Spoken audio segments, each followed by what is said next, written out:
Són imatges del riu Ebre al seu pas per Amposta, al sud de Tarragona.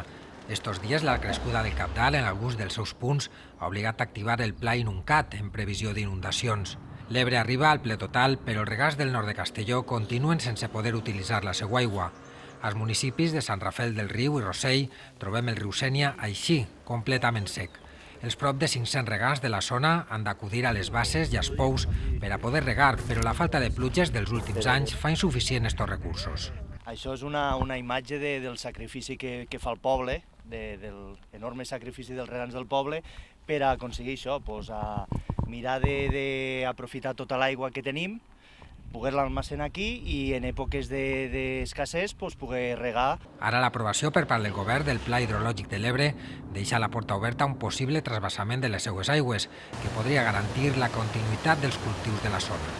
Falta l'aigua. La veritat és que en anys com enguany, que no ha plogut quasi gens, seria molt interessant poder comptar en aquesta aigua sobrant, que de fet ara mateix se'n va cap al mar, a l'Ebre.